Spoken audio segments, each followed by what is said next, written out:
সুপ্রিয় দর্শক, আপনাদের স্বাগত। প্রিয় দর্শক, আপনাদেরকে আজকে দেখাতে চলেছি হলুদ সাংবাদিকতা কাকে বলে। এটিএন নিউজ এবং এটিএন নিউজের একজন সাংবাদিক মোহাম্মদ সোহাগ বিশ্বাস, তিনি আজকে একটা নিউজ করেছেন কিছুক্ষণ আগে, যেটার হেডিংটা আপনারা একটু দেখে নিন। তারা নিউজের হেডিং করেছে, ভিন্ন নামে রাজনীতিতে ফিরছে নিষিদ্ধ ছাত্রলীগ। এই হেডিংটার কথা আপনারা একটু মনে রাখবেন। তার আগে এই নিউজটা যে করেছে মোহাম্মদ সোহাগ বিশ্বাস, সাংবাদিক এটিএন নিউজের, তার পরিচয়টা আগে আপনাদের একটু দিয়ে দিই। এই সাংবাদিকের নাম সোহাগ বিশ্বাস। সে শিবিরের সাবেক কর্মী এবং জুলাই আগস্টের ষড়যন্ত্রের মাস্টারমাইন্ড। তার এই ইসলামী ছাত্র শিবিরের সাথে মত বিনিময় সবার বক্তব্য যদি আপনারা শোনেন, তাহলেই বুঝতে পারবেন যে সে একজন শিবির কর্মী। সে জুলাই আগস্টের সকল ষড়যন্ত্রের অন্যতম মাস্টারমাইন্ড। এই কারণে বলছি, তার এই পোস্ট থেকে সেটা আপনারা দেখতে পারবেন। প্রিয় প্রতিষ্ঠানে ভয়ঙ্কর হামলা, এর জন্যই কি রাত দিন পরিশ্রম করেছিলাম। এই পোস্টটা যখন সে করে 6 আগস্ট, তখন এটিএন নিউজে হামলা করে তৎকালীন ষড়যন্ত্রকারীরা। অর্থাৎ তিনি এটা দিয়ে বোঝাতে চেয়েছেন যে জুলাই আগস্টে তিনি যেসব কার্যক্রম করেছেন, সেটা কি করেছিলেন এই এটিএন নিউজে হামলা করার জন্য। এটা থেকেই প্রমাণিত যে সে জুলাই আগস্টের একজন অন্যতম কুশীলব। এখন আসি নিউজের হেডিং সম্পর্কে, যে নিষিদ্ধ ছাত্রলীগ নানা রূপে আবির্ভূত হচ্ছে এবং তারা বাংলাদেশে সন্ত্রাসী কর্মকাণ্ড চালাবে। এই নিউজটা তৈরি করতে গিয়ে যাকে পরিচয় করিয়ে দেওয়া হচ্ছে, তার নাম বলা হচ্ছে আল রিয়াদ আদনান অন্তর। সে টঙ্গীর 49 নম্বর ওয়ার্ড ছাত্রলীগের সহসভাপতি এবং একজন ইয়াবাখোর, এবং ইয়াবা নিয়ে সে র্যাবের হাতে ধরা পড়েছিলেন। আরে ভাই, ছাত্রলীগ ভিন্ন নামে আসবে, তাও একজন ওয়ার্ড ছাত্রলীগের সহসভাপতির নেতৃত্বে। এইটা মানুষ বিশ্বাস করবে?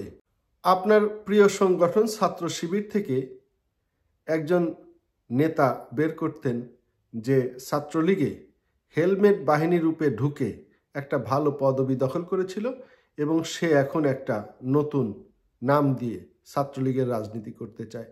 এরকম একটা লোককে যদি আপনি সামনে নিয়ে আসতেন, তাও হয়তো বাংলার জনগণ বিশ্বাস করত। কিন্তু আপনি যাকে নিয়ে আসলেন, একটা ইয়াবাখোর, সে আবার সন্ত্রাসী কর্মকাণ্ড চালাবে, ছাত্রলীগের সাবেক নেতা হিসাবে ভিন্ন নাম ব্যবহার করে। এরকম মিথ্যাচার করে একটা নিউজ তৈরি করে আপনি নীতি নৈতিকতা পুরাটা বিসর্জন দিয়েছেন। আমি এই সাংবাদিককে বলতে চাই, যেই সরকারই অবৈধ, সেই সরকার কাকে নিষিদ্ধ করলো আর কাকে নিষিদ্ধ করলো না, এটা বিবেচ্য বিষয়ই না। আর বাংলাদেশ ছাত্রলীগ কচু পাতার পানি না, যে একটু নাড়া দিলেই পড়ে যাবে। নিষিদ্ধ করে দিলেই বাংলাদেশ ছাত্রলীগ আর ঘরে ফিরতে পারবে না, আর মাঠে নামতে পারবে না, সুসংগঠিত হতে পারবে না।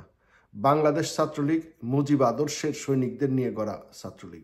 শুধুমাত্র দলের কতিপয় নেতাকর্মীর কারণে এই সাংবাদিকের পছন্দের সংগঠন ছাত্র শিবিরের কিছু লোক, কিছু ছাত্র বাংলাদেশ ছাত্রলীগে ঢুকে এজেন্ডা বাস্তবায়নের জন্য বাংলাদেশ ছাত্রলীগকে ব্যবহার করেছে, এবং সন্ত্রাসী কর্মকাণ্ড তারা চালিয়ে সেটা বাংলাদেশ ছাত্রলীগের ঘাড়ে চাপিয়েছে। সেটার জ্বলন্ত প্রমাণ সার্জিস, হাসনাত আবদুল্লাহ। তারা হেলমেট বাহিনী ছিল, ছাত্রলীগ কখনো হেলমেট পরে না। এই সমস্ত লোক হেলমেট বাহিনীতে রূপান্তরিত হয়ে তারা বিভিন্ন সন্ত্রাসী কর্মকাণ্ড ঘটিয়েছে। বাংলাদেশ ছাত্রলীগ একদিনে তৈরি হয়নি। বাংলাদেশ ছাত্রলীগকে নিষিদ্ধ করেই বাংলাদেশ ছাত্রলীগকে কার্যক্রম বন্ধ করা যাবে না। বাংলাদেশ ছাত্রলীগ যুগে যুগে ছিল, যুগে যুগে থাকবে, বর্তমানেও আছে, এবং মূলধারার রাজনীতিতে আছে, বঙ্গবন্ধুর আদর্শ সৈনিক হিসাবে আছে। বাংলাদেশ ছাত্রলীগ কখনোই অন্য কোনো নামে, অন্য কোনো অস্তিত্বে, অন্য কোনো বিশ্বাসে কখনোই সংগঠন করতে পারে না।